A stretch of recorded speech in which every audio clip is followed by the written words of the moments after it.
ನಮಸ್ಕಾರ ಸ್ನೇಹಿತರೆ, ಇವತ್ತಿನ ಈ ವಿಡಿಯೋದಲ್ಲಿ ತಮಗೆಲ್ಲರಿಗೂ ಸ್ವಾಗತ. ಇವತ್ತಿನ ಈ ವಿಡಿಯೋದಲ್ಲಿ ಒಂದು ಇಂಪಾರ್ಟೆಂಟ್ ವಿಷಯದ ಬಗ್ಗೆ ತಿಳ್ಕೊಳ್ಳೋಣ. ಏನಪ್ಪ ಅಂದರೆ UPSCಗೆ ಅಪ್ಲಿಕೇಶನ್ ಕರೆದಿದ್ದಾರು. ಅದು ಯಾವಾಗ ಕರೆದಿದ್ದಾರು, ಇದರ ಕೊನೆಯ ದಿನಾಂಕ ಯಾವಾಗಿದೆ, ಇದರ ಸ್ಟಡಿ ಪ್ಲ್ಯಾನ್ ಬಗ್ಗೆ ಆಗಲಿ ಎಲ್ಲದರ ಬಗ್ಗೆ ಸಂಪೂರ್ಣವಾದ ಮಾಹಿತಿಯನ್ನು ನಿಮಗೆ ಹೇಳ್ತಾ ಹೋಗ್ತೀನಿ. ಸ್ನೇಹಿತರೆ, ಇಲ್ಲಿ ನೋಡ್ಬೋದು, ನಿಮಗೆ ಅಪ್ಲಿಕೇಶನ್ ಬಂದುಬಿಟ್ಟು ಡೇಟ್ ಯಾವಾಗ ಸ್ಟಾರ್ಟ್ ಆಗೈತೆ ಅಂದರೆ ಫೆಬ್ರವರಿ 4, 2026 ಸ್ಟಾರ್ಟ್ ಆಗೈತಿ. ಇದರ ಲಾಸ್ಟ್ ಡೇಟ್ ಬಂದುಬಿಟ್ಟು 24/2/2026 ಮುಕ್ತಾಯ ಆಗ್ತೈತಿ. ಇದು ನೋಡಿರಿ, ಆಫೀಸಿಯಲ್ ವೆಬ್ಸೈಟ್ ಇರೋದರಿಂದ ಈ ಆಫೀಸಿಯಲ್ ವೆಬ್ಸೈಟ್ದಾಗ ಹೋಗಿ ಈ ಥರ ಅರ್ಜಿಯನ್ನು ಹಾಕ್ಬೋದು. ನೀವು ಎಲ್ಲರಿಗೂ ಕನಸಿರ್ತೈತಿ, ನಾವು UPSC IAS ಆಗಬೇಕು, IPS ಆಗಬೇಕು ಅಂತ.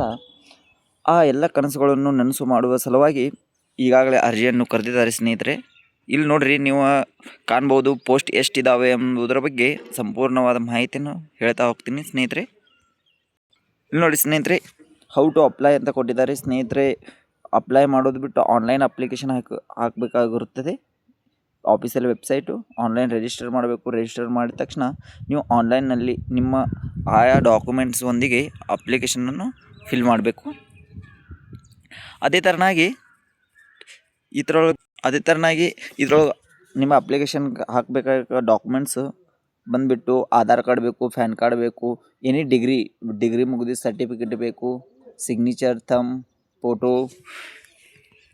ಅದೇ ಥರನಾಗಿ ಇಲ್ಲಿ ನೋಡಿ ಸ್ನೇಹಿತರೆ, ಲಾಸ್ಟ್ ಡೇಟ್ ಬಂದುಬಿಟ್ಟು ನಿಮ್ಗೆ ಆಗಲೇ ಹೇಳಿದ್ದೆ 24 ಫೆಬ್ರವರಿ ಸಂಜೆ 6 ಗಂಟೆಗೆ ಇರ್ತೈತಿ. ಅಷ್ಟರೊಳಗಾಗಿ ನೀವು ಈ ಅಪ್ಲಿಕೇಶನನ್ನು ಹಾಕಬೇಕು. ಯಾಕಪ್ಪ ಅಂದ್ರೆ ಈಗ ನೀವು ಅಪ್ಲಿಕೇಶನ್ ಲೇಟ್ ಮಾಡಿ ಹಾಕಿದ್ರಿ ಅಂದರೆ ಅದೇ ತಾರೀಕಿನಂದು ನೀವು ಅಪ್ಲಿಕೇಶನ್ ಹಾಕಕ್ಕೆ ಹೋದ್ರಿ ಅಂದರೆ ಏನಾಗ್ತೈತಿ, ಸರ್ವರ್ ಬಿಜಿ ಇರೋದ್ರಿಂದ ನಿಮ್ಮ ಅಪ್ಲಿಕೇಶನನ್ನು ಹಾಕಕ್ಕೆ ಸಾಧ್ಯ ಆಗಂಗಿಲ್ಲ. ಅದಕ್ಕಾಗಿ ನೀವು ಈಗ ಜಲ್ದಿನೇ ಅಪ್ಲಿಕೇಶನ್ ಹಾಕ್ಬೋದು. ನೋಡಿ ಸ್ನೇಹಿತರೆ, ನೀವು IAS ಅಂದರೆ UPSC ಎಕ್ಸಾಮ್ ಪಾಸ್ ಆದ್ರೆ ಅಂದರೆ ನೀವು ಯಾವ ಜಾಬಿಗೆ ಹೋಗ್ಬೋದು ಅನ್ನೋಕ್ಕಂಥ ಒಂದು ಪಟ್ಟಿಯನ್ನು ಇಲ್ಲಿ ಕೊಟ್ಟಿದ್ದಾರೆ ಸ್ನೇಹಿತರೆ. ಸರಿಯಾಗಿ ನೋಡ್ಕೋಬೋದು. ನೀವು ಕಾಣಿಸ್ತಾ ಇದೆಯಲ್ಲ ನಿಮಗೆ, ಇಲ್ಲಿ ನೋಡಿ. ಅದೇ ಥರನಾಗಿ ಒಟ್ಟು ಹುದ್ದೆಗಳ ಬಗ್ಗೆ ನಿಮಗೆ ಹೇಳ್ತೀನಿ ಸ್ನೇಹಿತರೆ. ಟೋಟಲ್ ಹುದ್ದೆಗಳು ಬಂದುಬಿಟ್ಟು 339 ಹುದ್ದೆಗಳು ಅದಾವೆ. 33 ವೇಕೆನ್ಸಿ, 7. ಅದೇ ಥರನಾಗಿ ಆಯಾ ವಿಭಾಗಕ್ಕೆ ತಕ್ಕಂತೆ ಹುದ್ದೆಗಳನ್ನು ಡಿವೈಡ್ ಮಾಡಿದ್ದಾರೆ ಸ್ನೇಹಿತರೆ. ಇಲ್ಲಿ ನೋಡ್ಬೋದು, ನೀವು ಕಾಣಿಸ್ತಾ ಇಲ್ಲ ನಿಮಗೆ, ಆ ವಿಭಾಗಕ್ಕೆ ತಕ್ಕಂತೆ ಹುದ್ದೆಗಳನ್ನು ವಿಭಜನೆ ಮಾಡಲಾಗಿದೆ. ಇಲ್ಲಿ ಬಂದುಬಿಟ್ಟು ಎಕ್ಸಾಮ್ ಹೆಂಗಿರುತ್ತೆ, ಯಾವ ಥರನಾಗಿರುತ್ತೆ, ಫಸ್ಟ್ ಎಕ್ಸಾಮ್ ಹೇಗಿರುತ್ತೆ, ಸೆಕೆಂಡ್ ಎಕ್ಸಾಮ್ ಹೇಗಿರುತ್ತೆ ಅನ್ನೋದರ ಬಗ್ಗೆ ಸಂಪೂರ್ಣ ಮಾಹಿತಿಯನ್ನು ಇಲ್ಲಿ ಕೊಟ್ಟಿದ್ದಾರೆ ಸ್ನೇಹಿತರೆ.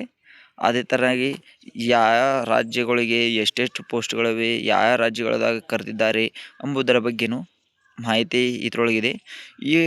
ಈ ಹೆಚ್ಚಿನ ಮಾಹಿತಿ ಬೇಕಾಗಿತ್ತಂದರೆ ಈ PDF ಅನ್ನು ನಿಮ್ಗೆ ಡಿಸ್ಕ್ರಿಪ್ಷನ್ ಬಾಕ್ಸ್ನಲ್ಲಿ ಹಾಕಿರ್ತೀನಿ. PDF ಅಲ್ಲಿ ನೋಡ್ಕೋಬೋದು ಸ್ನೇಹಿತರೆ. ನೀವು ನೋಡಿರಿ, SC ST ಕ್ಯಾಂಡಿಡೇಟ್ಗಳಿಗೆ ಸೂಟ್ ಐತಿ. ಸರ್ವಿಸ್ ಮ್ಯಾನ್ ಇದ್ದವ್ರು ಹಾಕ್ಬೋದು. ಅದೇ ಥರನಾಗಿ ನೋಡಿ ಸ್ನೇಹಿತರೆ, ಇಲ್ಲಿ ನಿಮಗೆ ಕ್ಯಾಟಗರಿ ವೈಸ್ ಇಲ್ಲಿ ಅವರು ಒಂದು ನೋಟಿಫಿಕೇಶನ್ ಕೊಟ್ಟರು. ಏನಂತಪ್ಪ ಅಂದರೆ SC ST ಕ್ಯಾಂಡಿಡೇಟ್ ಇದ್ದವ್ರು ಅನ್ಲಿಮಿಟೆಡ್ ಎಷ್ಟು ಬೇಕಾದಷ್ಟು ಸಾರಿ ಎಕ್ಸಾಮ್ ಬರಿಬೋದು. ಜನರಲ್, OBC, PWD ಇದ್ದವರು 9 ಬಾರಿ ಅಟೆಂಡ್ ಮಾಡ್ಬೋದು ಕೊಟ್ಟಿದ್ದಾರಲ್ಲ, ಇಲ್ಲಿ ನೋಡ್ಬೋದು ನೀವು. ನಿಮ್ಮ ಮೊದಲನೇ ಪ್ರಯತ್ನದಲ್ಲಿ ಅತಿ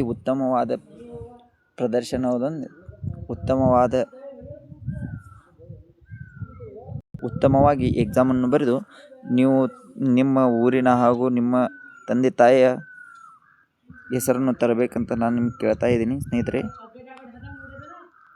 ಇಲ್ಲಿ ನೋಡಿ, ಅತಿ ಮುಖ್ಯವಾದ ವಿಷಯ ಅಂದರೆ ಈ ಎಕ್ಸಾಮ್ ಬರೆಯೋಕೆ 2 ಥರನಾಗಿ ಎಕ್ಸಾಮ್ ಇರ್ತಾವೆ. ಒಂದು ಮೇನ್ಸ್ ಇರ್ತೈತಿ, ಒಂದು ಪ್ರಿಲಿಮ್ಸ್ ಇರ್ತೈತಿ, ಒಂದು ರಿಟರ್ನಿಂಗ್ ಎಕ್ಸಾಮ್ ಇರ್ತೈತಿ, ಒಂದು ಕಂಪ್ಯೂಟರ್ ಬೇಸ್ಡ್ ಎಕ್ಸಾಮ್ ಇರುತ್ತದೆ.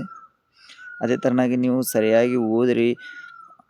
ನೀವು ಯಾವ ವಿಷಯದ ಬಗ್ಗೆ ಅಂದರೆ UPSC ತಯಾರು ಮಾಡತ್ತಾರೆ ಅಂದರೆ IAS ಬಗ್ಗೆನೂ ಓದಬೇಕಾಗುತ್ತದೆ. ಏನು ಮಾಡ್ತಾರೋ ಒಂದೊಂದು ಹುಡುಗರು 4 ದಿನ IAS ಓದ್ನಿ, ಇದು ಬೇಡ ಗ್ರೂಪ್ D ಎಕ್ಸಾಮ್ ಬತ್ತು, ಗ್ರೂಪ್ D ಓದ್ನಿ, ಹಿಂಗೆ ಮಾಡ್ಕೊತ ಹಂಗೆ ನೀವು ಆ ತಪ್ಪನ್ನು ಮಾಡಬೇಡ್ರಿ.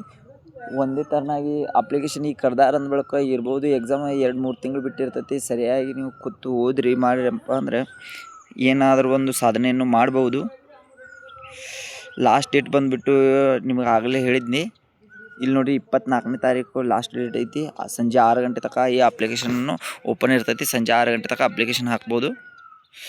ಇದರ ಹಾಲ್ ಟಿಕೆಟ್ ಬಂದುಬಿಟ್ಟು ಆಫೀಸಲ್ಲಿ ವೆಬ್ಸೈಟ್ ಮ್ಯಾಗ ಬಿಡ್ತಾರು. ಅಪ್ಲಿಕೇಶನ್ ನಂಬರ ಈ ಥರ ಎಲ್ಲ ಡಾಕ್ಯುಮೆಂಟ್ ಅಪ್ಲಿಕೇಶನ್ ಹಾಕಿದ ನಂತರ ರಿಜಿಸ್ಟರ್ ನಂಬರ್ ಈ ಥರದ ನಿಮ್ಮ ಕಡೆ ತೆಗೆದಿಟ್ಕೊರಿ ಸ್ನೇಹಿತರೆ.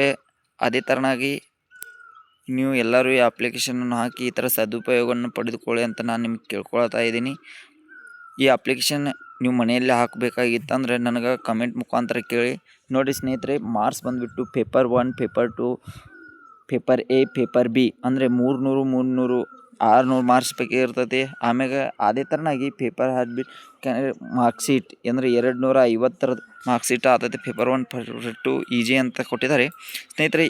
ಇಷ್ಟು ಎಲ್ಲ ಟೋಟಲ್ ಮಾರ್ಕ್ಸ್ ಬಂದುಬಿಟ್ಟು ನಿಮ್ಗೆ 2024 ಮಾರ್ಚಿಂದ ಎಕ್ಸಾಮ್ ಇರ್ತೈತಿ. ನೋಡಿ ಸ್ನೇಹಿತರೆ, IAS ಅಧಿಕಾರಿ ಆಗಬೇಕಂದ್ರೆ ಹಂಗೆ ಆಗಕ್ಕೆ ಬರೋಂಗಿಲ್ಲ. ಇಷ್ಟೆಲ್ಲ ಮೆಹನತ್ ಆದ ಬಳಿಕ ಇಷ್ಟೆಲ್ಲ ಓದಿದ ಬಳಿಕ ಎಷ್ಟು ಓದಬೇಕು ಅವ್ರ ಏನು ಅನ್ಬೋದ್ರ ಬಗ್ಗೆ ನೋಡಿರಿ. ಇದು ಮಾರ್ಕ್ಸ್ ನೋಡಿದ ಬಳಿಕ ಗೊತ್ತಾದ ಎಷ್ಟು ಕಾಂಪಿಟೇಟರ್ ಇರ್ತಾರೋ, ವರ್ಷಾನುಗಟ್ಲೆ ಕೂತು ಓದಿರ್ತಾರೋ. ಅದೇ ಕಾರಣಕ್ಕಾಗಿ ನೀವು ನೋಡಿರಿ, ಈ ಥರ ಸದುಪಯೋಗ ಪಡೆದುಕೊಳ್ಳಿ ಅಂತ ಹೇಳಿ. ನೋಡಿ ಸ್ನೇಹಿತರೆ, ಇದಕ್ಕೆ ಎಕ್ಸಾಮ್ ಫೀಸ್ ಬಂದುಬಿಟ್ಟು SC ST ಕ್ಯಾಂಡಿಡೇಟ್ಗಳಿಗೆ ಎಕ್ಸಾಮ್ ಫೀಸ್ ಇರೋದಿಲ್ಲ ಸ್ನೇಹಿತರೆ. OBC EWS ಈ ಕ್ಯಾಂಡಿಡೇಟ್ಗಳಿಗೆ ₹100 ಫೀಸ್ ಐತಿ. ಈ ಥರದ ₹100 ಫೀಸ್ ಇರೋದರಿಂದ ನೀವು ಈ ಅಪ್ಲಿಕೇಶನ್ನು ಹಾಕ್ಬೋದು. ಸರಿಯಾಗಿ ಅಪ್ಲಿಕೇಶನ್ ಹಾಕುವಾಗ ಗಮನಿಸ್ರಿ, ಸರಿಯಾಗಿ ಹಾಕ್ರಿ ಸ್ನೇಹಿತರೆ. ಈ ವಿಡಿಯೋ ನಿಮಗೆ ಇಷ್ಟ ಆದರೆ ನಿಮ್ಮ ಸ್ನೇಹಿತರಿಗೆ ಶೇರ್ ಮಾಡಿರಿ. ನಮ್ಮ ಚಾನಲ್ ಕೂಡ ಸಬ್ಸ್ಕ್ರೈಬ್ ಮಾಡಿರಿ. ಇದೇ ಥರನಾಗಿ ಹೆಚ್ಚಿನ ಜಾಬ್ ಅಪ್ಡೇಟ್ಸ್ಗಳ ವಿಡಿಯೋವನ್ನು ನಾನು ಹಾಕ್ತಾ ಇರ್ತೀನಿ. ಥ್ಯಾಂಕ್ ಯು ಸೋ ಮಚ್ ಸ್ನೇಹಿತರೆ, ವಿಡಿಯೋವನ್ನು ನೋಡಿದ್ದಕ್ಕಾಗಿ.